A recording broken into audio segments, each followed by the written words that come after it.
Welcome to The Explainer. Today, we're diving into a seriously profound ancient narrative. The title of today's explainer is The King Who Takes, the King Who Saves, straight out of 1 Samuel 8. But to really wrap our heads around the gravity of this text and what it actually means for us right now, I want to start off with a metaphor. It's all about the crazy trade-off between true freedom and the mere illusion of security. Picture this, a magnificent eagle just soaring across this vast, totally unpredictable sky. Now imagine that same eagle looking down at a massive zoo built by humans. Down there, inside these shiny golden cages, the animals don't even have to hunt. They're completely safe from the harsh winds, a zookeeper literally just hands them guaranteed food, and there's a solid roof to block out the rain. Overcome by the pure exhaustion and the uncertainty of the wild, the eagle actually starts to feel a weird sense of envy. But here is the ultimate tragedy. The exact moment that eagle trades the open sky for the safety of that cage, sure, it might gain food and shelter, but it loses its wings. It completely loses its core identity as an eagle. So, I've got to ask you directly, would you make that trade? Seriously, would you give up the limitless sky just for a secure, comfortable cage? That piercing question perfectly sets up the massive spiritual dilemma faced by the ancient Israelites in our source material today. They were staring down an incredible choice between the invisible, sometimes unpredictable freedom of God, and the highly visible yet incredibly confining cages built by human systems. Let's jump into Section 1, the Eagle's Golden Cage. Here's a quick look at the theological journey we're about to take together. We're going to chart a progression, starting from a totally broken trust, moving right through a pretty severe warning and a seriously misguided request, and ultimately arriving at the profound, life-changing truth of the true king. Moving right along to Section 2, Demand for Visible Kings. To really get why they demanded this, we have to look at the history. The great prophet Samuel, who had faithfully guided Israel for years, well, he's getting older. He hands over some judicial duties to his sons in Beersheba. But honestly, they fail miserably. They start taking bribes, totally perverting justice. So, faced with this massive corruption crisis, the elders of Israel approach Samuel, but notice what they don't do here. They don't actually ask God to fix the corruption. Instead, they use the whole situation as a convenient excuse to demand a visible king, such as all the other nations have. They just want to blend in. And this brilliantly illustrates what secularization actually is. We usually think of secularization as just worldly culture kind of seeping into our lives, but our sources point out a much deeper definition. It's really the state of mind where you completely forget your unique calling. And instead, you make the mistake of thinking that becoming identical to the rest of the world is what gives you security. It is this intense desire to build a visible, human-made structure where you can just sit comfortably without ever having to wait on the invisible rule of God. Which brings us to Section 3, the King Who Takes.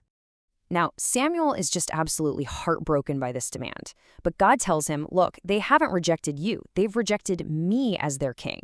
So God actually grants the request, but not without issuing a massive, severe warning. Samuel lays out the stark, brutal reality of what this earthly king is going to demand. He's going to systematically exploit them. He's going to take your sons for his armies and his chariots, your daughters for his palace, and he will outright seize the absolute best of your fields and your flocks. He takes and takes and takes until the people are just completely drained consumables. Think about this specific number for a second, 1/10. The earthly king demands 1/10 of their grain and 1/10 of their flocks. Back in ancient Israel, that 1/10, the tithe, was meant exclusively for God as a pure confession that he is the ultimate provider. By demanding this exact fraction, the human king is literally beginning to imitate the place of God. This isn't just about paying taxes anymore.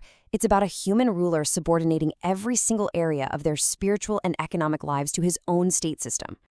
And that brings us right to the tragic climax of this whole choice. Samuel flat out tells them that this very safety net they're begging for, it's eventually going to make them cry out in pain.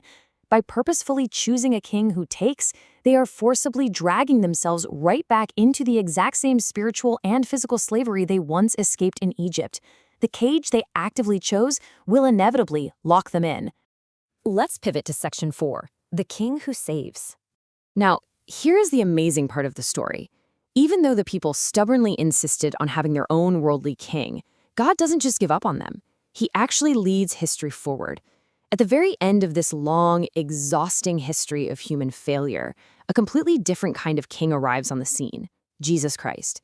As Matthew chapter 20 tells us, He absolutely did not come to be served, but to serve. While human kings demanded the lives of their people to fight their wars, God actually gave his own son. Jesus comes not to take life, but to freely give his own life as a ransom to save his people. Just look at this unbelievable contrast for a second. On the one hand, the earthly king takes the absolute best of what you have, 1/10 of your entire livelihood, just to maintain his own power, ultimately stripping away your freedom and turning you into a slave. But on the other side, the true king gives 10/10. He literally gives his entire life to set you free. He takes on the very nature of a servant so that you, who were once completely enslaved to the system, can actually become a child of God. Finally, Section 5. Who is your king?